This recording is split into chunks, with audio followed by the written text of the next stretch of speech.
इसमें दिया गया है एक त्रिभुज ABC की भुजाओं AB, BC और CA के मध्य बिंदु क्रमशः D, E और F है।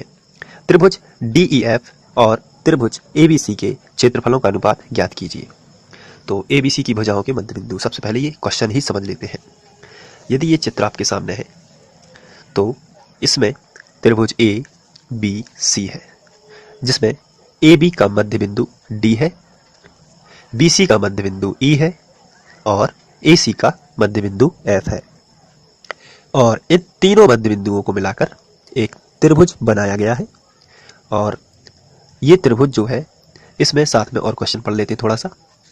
त्रिभुज DEF और त्रिभुज ABC के क्षेत्रफलों का अनुपात ज्ञात कीजिए।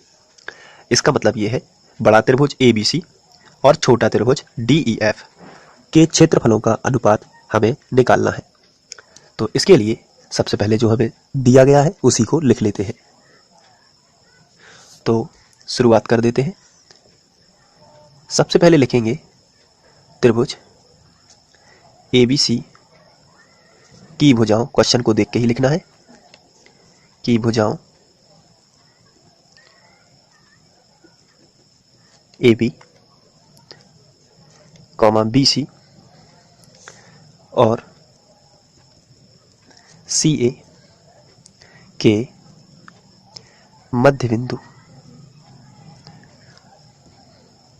क्रमशः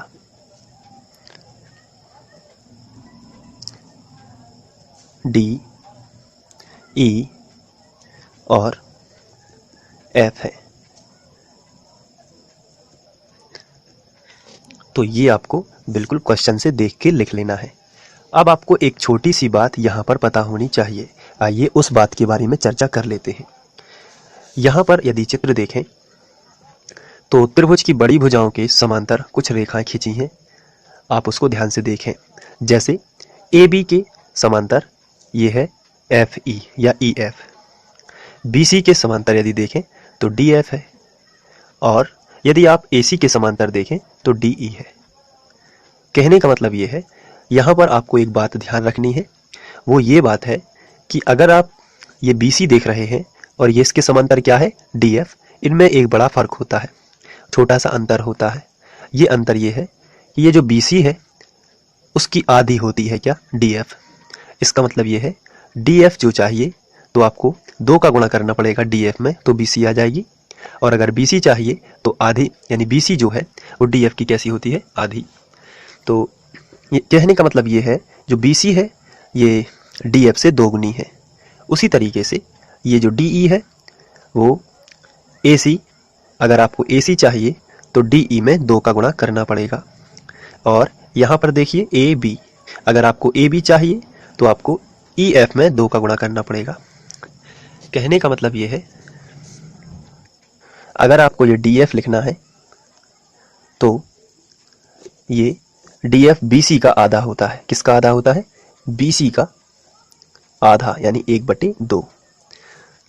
इसी तरीके से यदि आप BC को नीचे लेके आ जाओ तो DF बटे BC बराबर होगा 1/2। आप समझ पाए मैं क्या कह रहा हूं। ये जो BC है इसको आपको नीचे ले आना है, तो DF बटे BC बराबर 1/2 हो गया है। अब आप यदि ध्यान से देखें, ये तीनों प्रक्रमों में आपको करना है। यहाँ पर देखिए ये आपको दिख रहा है DE, तो यदि आपको DE निकालना है तो आप क्या करोगे, तो DE यदि आपको निकालना है तो आपको सिंपली सा क्या करना है, DE जो है वो AC की आधी है, तो आपको लिखना है आधी है, और किसकी आधी है, AC की आधी है। तो AC को नीचे ले आना है, तो DE बटे AC बराबर क्या मिलेगा, 1/2। तो यहाँ पे ध्यान से देखना है, ये आपको इक्वेशन फर्स्ट बना देनी है और ये आपको इक्वेशन सेकंड बना देनी है, इस तरीके से। अब आगे बढ़ते हैं। यहाँ पर हमने DF निकाल लिया है और DE निकाल लिया है। अब हमें क्या निकालना है, EF। तो EF जो है, EF वो किसका आधा होगा, तो EF के सामने कौन सी भुजा है, AB। तो आप करोगे 1/2 AB, तो AB को बटे में ले आना है, तो EF बटे AB बराबर हो जाएगा 1/2। इसको आपको बनाना है समीकरण 3। अब चित्र को हटा देते हैं थोड़ी देर के लिए। अब यदि आप ध्यान से देखो तो समीकरण 1, 2 और 3 को, तो इसमें आप देख रहे हैं कि तीनों के बराबर में 1/2 है, यानी कि ये आपस में कैसे है, बराबर है। तो ये आपस में बराबर है, तो आप लिखोगे समीकरण 1, 2 व 3 से, 1, 2 व 3 से। तो सभी के बराबर में 1/2 है, तो इसके बराबर ये होगा और इसके बराबर ये होगा। तो पहले लिख लेते हैं DF/BC, DF/BC बराबर, फिर लिखेंगे DE/AC, तो यहां पे लिखेंगे DE/AC, फिर लिखेंगे EF/AB, EF/AB। तो ये आपस में कैसे हो जाते हैं, बराबर। तो संगत भुजाएं अनुपातिक है, इसलिए दोनों त्रिभुज क्या हो जाएंगे, तो आंसर है समरूप हो जाएंगे, क्योंकि समरूप त्रिभुजों की संगत भुजाएं अनुपातिक होती हैं। इसलिए अब चित्र को लिखा साथ में देख लेते हैं क्या है। तो इसलिए दोनों त्रिभुज ABC और DEF दोनों क्या है, समरूप है।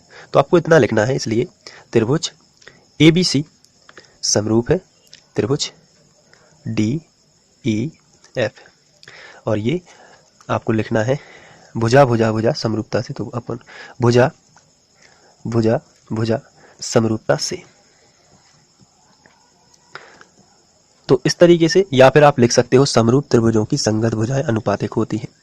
तो ये हुआ समरूप। लेकिन क्वेश्चन में हमसे कुछ और पूछा गया था। क्वेश्चन में पूछा गया था कि त्रिभुज ABC और DEF के क्षेत्रफलों का अनुपात क्या होगा। तो चलिए यही निकाल लेते हैं। चूंकि समरूप त्रिभुजों के क्षेत्रफलों का अनुपात उनकी संगत भुजाओं के वर्गों के अनुपात के बराबर होता है, तो ये समरूप प्रूव हो चुका है, तो हम लिख सकते हैं।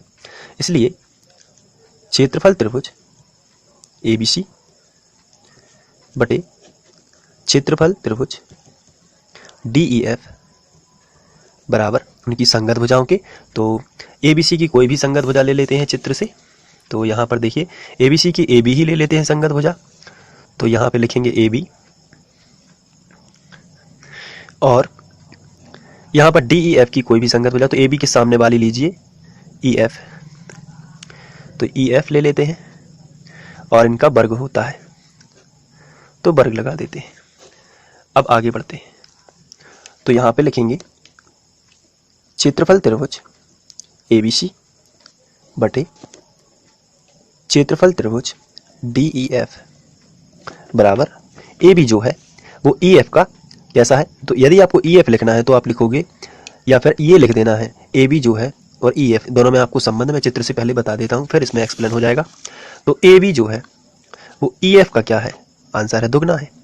तो यदि आप EF को लिखना चाहें तो क्या लिखेंगे, तो आप लिखोगे आधा AB। EF छोटा है तो आधा होगा किसका, AB का। तो चलिए यही लिख लेते हैं।